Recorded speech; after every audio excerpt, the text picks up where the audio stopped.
Imunologi untuk semester 5 Fakultas Kedokteran, Imunologi. Berikut adalah penjelasan rinci dan terstruktur tentang imunologi. Biasanya diajarkan dalam mata kuliah dasar di kedokteran. Khususnya pada semester 5/1.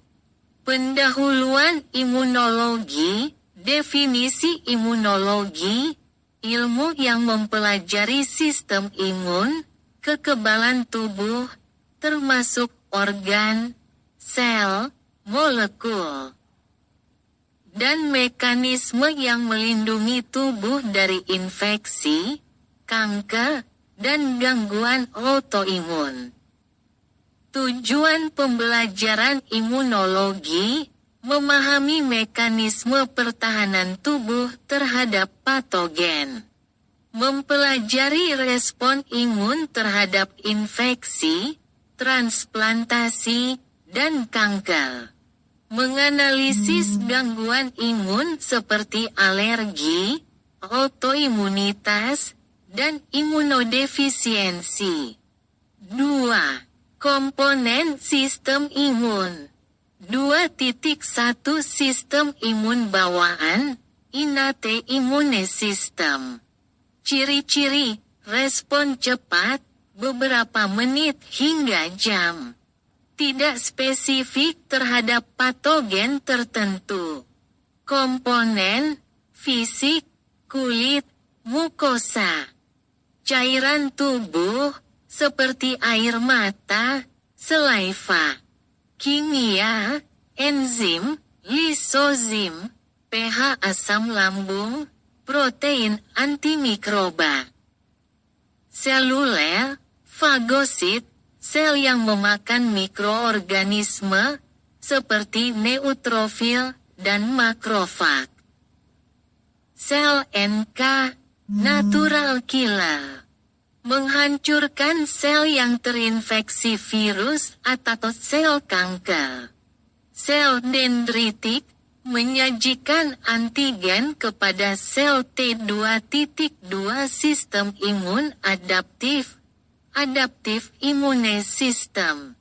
Ciri-ciri. Respon lambat, hari hingga minggu. Spesifik terhadap antigen tertentu. Memiliki memori imunologi, respon lebih cepat saat infeksi berulang. Komponen, sel B, menghasilkan antibodi untuk menetralisasi patogen. Berperan dalam imun humoral. Sel T helper, CD4+. Mengaktifkan sel imun lainnya. Sel T sitotoksik, CD8+.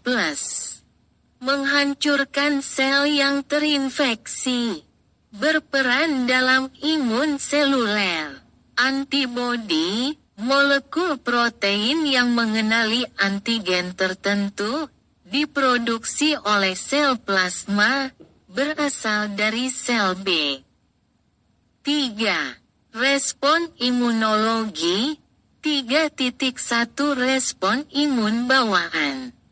Aktivasi melalui reseptor pengenalan pola, PRL, seperti TLL, Toll-like receptors. Pelepasan sitokin inflamasi, seperti IL-1, IL-6, dan alfa. Aktivasi komplement untuk menghancurkan patogen. 3.2 Respon imun adaptif. Tahap pengenalan antigen. Antigen dikenali oleh sel dendritik dan dipresentasikan ke sel T di kelenjar limfa. Tahap aktivasi, sel T dan sel B diaktifkan. Sel T helper membantu aktivasi sel B dan sel T sitotoksik. Tahap efektor, sel plasma menghasilkan antibodi. Sel T sitotoksik menghancurkan sel terinfeksi. 4. Organ sistem imun, organ primer. Sumsum tulang, tempat produksi sel darah putih dan sel B matang. Tingus, tempat pematangan sel T. Organ sekunder, limpa, menyaring darah dari patogen. Kelenjar getah bening, tempat aktivasi sel imun. Jaringan limfoid mukosa, MALK, terletak di mukosa saluran napas dan pencernaan. 5. Jenis respon imun, 5.1 imun humoral, dipengaruhi oleh sel B dan antibodi. Antibodi bekerja dengan netralisasi patogen, opsonisasi, menandai patogen untuk fagositosis. Aktivasi sistem komplement. 5.2 imun seluler, dipengaruhi oleh sel T. Sel T sitotoksik menghancurkan sel yang terinfeksi. Sel T helper mengaktifkan makrofag dan sel B6. Gangguan sistem imun, 6.1 alergi, respon imun yang berlebihan terhadap alergen, seperti debu, serbuk sari. Diperantarai oleh IG dan pelepasan histamin. Contoh, rinitis, alergi, asma, anafilaksis. 6.2 autoimunitas, sistem imun menyerang jaringan tubuh sendiri. Contoh, lupus eritematosus sistemik, LES. Artritis reumatoid. 6.3 imunodefisiensi, sistem imun tidak berfungsi optimal.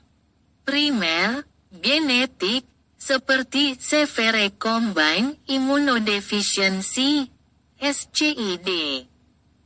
Sekunder, didapat, seperti pada HIV/AIDS. 7. Vaksinasi. 7.1 definisi, pemberian antigen yang dilemahkan atau dimatikan untuk merangsang memori imun tanpa menyebabkan penyakit. 7.2 jenis vaksin, vaksin hidup yang dilemahkan, contoh, vaksin campak. Vaksin inaktivasi, contoh, vaksin polio, IPV. Vaksin subunit, rekombinan, contoh, vaksin hepatitis B. Vaksin MERNA, contoh, vaksin COVID-19. 7.3 manfaat, mencegah penyakit infeksi seperti polio, campak, difteri, membangun kekebalan kelompok, herd immunity. 8. Imunoterapi, definisi, terapi yang menggunakan komponen sistem imun untuk mengobati penyakit. Jenis, antibodi monoklonal, misalnya. Untuk kanker, penggunaan sitokin, seperti interferon. Imunomodulator untuk memperkuat atau menekan sistem imun. Kesimpulan, imunologi adalah cabang penting dalam kedokteran yang memberikan pemahaman mendalam tentang bagaimana tubuh melindungi diri dari ancaman eksternal, patogen, dan ancaman internal, kanker. Pengetahuan imunologi menjadi dasar untuk pencegahan, vaksinasi, diagnosis, dan pengobatan berbagai penyakit, termasuk gangguan autoimun dan kanker.